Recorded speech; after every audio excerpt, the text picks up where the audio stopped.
Shalom, Assalamualaikum warahmatullahi wabarakatuh. Om Swastiastu, Namo Buddhaya, salam kebajikan. Perkenalkan, nama saya Oto Pencetonoye, NIM 2214201133, kelas A5, Prodi Ilmu Keperawatan, semester 2. Saya mahasiswi aktif dari Universitas Pembangunan Indonesia Manado. Baik, pada saat kali ini saya akan memaparkan sebagian materi tentang ada 9. Yang pertama, definisi dan konsep Pancasila. Yang kedua, sumber historis, sosiologis, yuridis, dan politis pendidikan Pancasila. Yang ketiga, Pancasila sebagai dasar dan ideologi negara. Yang keempat, Pancasila sebagai sistem filsafat. Yang kelima, etika dan dasar nilai perkembangan. Yang kelima, latar belakang lahirnya masa reformasi. Yang keenam, amandemen 1, 2, 3, dan 4 Undang-Undang Dasar 1945 45. Yang ketujuh, perubahan sistem ketatanegaraan NKRI setelah amandemen UUD 1945. Yang kedelapan, implementasi sila pertama, sila kedua, sila ketiga, sila keempat, dan sila kelima. Yang kesembilan, Pancasila dalam aspek kehidupan bangsa. Dengan mata kuliah pendidikan Pancasila dengan dosen pengampu Aprilia Widya Mande SH SSMH untuk memenuhi tugas UAS ujian akhir semester. Latar belakang Pancasila disebut sebagai dasar falsafah negara, berarti Pancasila digunakan sebagai dasar dalam mengatur pemerintahan dan penyelenggaraan negara. Hal tersebut sesuai dengan pembukaan Undang-Undang Dasar 1945, khususnya alinea keempat yang berbunyi, maka disusunlah kemerdekaan kebangsaan Indonesia itu dalam suatu Undang-Undang Dasar Negara Indonesia yang terbentuk dalam suatu susunan negara Indonesia yang berkedaulatan rakyat dengan berdasarkan kepada ketuhanan yang Maha Esa, kemanusiaan yang adil dan beradab, kebijaksanaan dalam permusyawaratan dan atau perwakilan, serta dengan mewujudkan keadilan sosial bagi seluruh rakyat Indonesia. Definisi dan konsep Pancasila.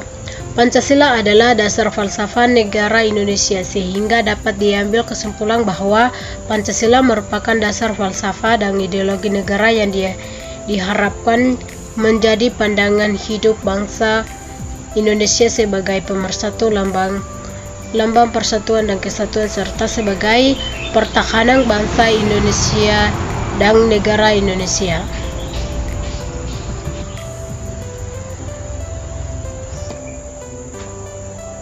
Sumber historis, sosiologis, yuridis, dan politis pendidikan Pancasila. Dilihat dari segi objek material, pengayaan materi atau substansi mata kuliah pendidikan Pancasila dapat dikembangkan melalui beberapa pendekatan, diantaranya pendekatan historis, sosiologis, dan politik. Sementara dilihat dari segi objek formil, pengayaan materi mata kuliah pendidikan Pancasila dilakukan dengan pendekatan ilmiah, filosofis, dan ideologis. Materi perkuliahan diperkembangkan dari fenomena sosial untuk dikaji dan ditemukan solusinya yang rasional dan bertanggung jawab sesuai dengan nilai-nilai Pancasila oleh mahasiswa. Dengan demikian, kesadaran sosial mahasiswa turut serta dalam memecahkan permasalahan sosial. Hal ini akan terus bertumbuh melalui mata kuliah pendidikan Pancasila. Maka gilirannya mahasiswa akan memiliki argumentasi bahwa mata kuliah pendidikan Pancasila bermakna penting dalam sistem pendidikan. Pancasila sebagai dasar dan ideologi negara. Pada bagian ini akan ditelusuri kedudukan Pancasila sebagai ideologi oleh para penyelenggara negara yang berkuasa sepanjang sejarah negara Indonesia. Bagian A, Pancasila sebagai ideologi negara dalam masa pemerintahan Presiden Soekarno. Pada masa pemerintahan Presiden Soekarno, Pancasila ditegaskan sebagai pemersatu bangsa. Penegasan ini dikumandangkan oleh Soekarno dalam berbagai pidato politiknya dalam kurun waktu 1945 sampai 1960. Namun seiring dengan perjalanan waktu pada kurun waktu 1960 sampai 1965, Soekarno lebih mementingkan konsep nasionalisme, agama, dan komunisme. Pancasila sebagai sistem filsafat. Pancasila sebagai sistem filsafat merupakan bahan renungan yang mengungkap kesadaran para pendiri negara, termasuk Soekarno ketika menggagas ide filosofi Groenlands dan perenungan yang mengalir ke arah upaya untuk menemukan nilai-nilai filosofis yang menjadi identitas bangsa Indonesia. Perenungan yang berkembang dalam diskusi-diskusi sejak sidang BPUPKI sampai ke pengesahan Pancasila oleh PPKI, termasuk salah satu momentum untuk menemukan Pancasila sebagai sistem filsafat. Etika dan dasar nilai perkembangan ilmu. Pancasila sebagai sistem etika di samping merupakan way of life bangsa Indonesia, juga merupakan struktur pemikiran yang disusun untuk memberikan tuntunan atau panduan kepada setiap warga negara Indonesia bersikap dan bertingkah laku. Pancasila sebagai sistem etika dimaksudkan untuk mengembangkan dimensi moralitas dalam diri setiap individu sehingga memiliki kemampuan menampilkan sikap spiritualitas dan kehidupan bermasyarakat, berbangsa, dan bernegara. Latar belakang lahirnya masa reformasi. Reformasi adalah sebuah era dalam perpolitikan Indonesia yang terjadi setelah mundurnya Soekarno sebagai Presiden RI pada 1998. Sebelumnya Soekarno menjabat sebagai Presiden Indonesia selama 30 tahun, yakni dari 1966 hingga 1998. Latar belakang lahirnya reformasi ditandai dengan kritis ekonomi dan politik pada akhir kekuasaan Orde Baru yang terjadi karena maraknya praktik korupsi, kolusi, dan nepotisme KKN, dan kebanyaknya beban utang negara yang tidak sanggup dibayar. Amandemen 1, 2, 3, dan 4 Undang-Undang Dasar 1945.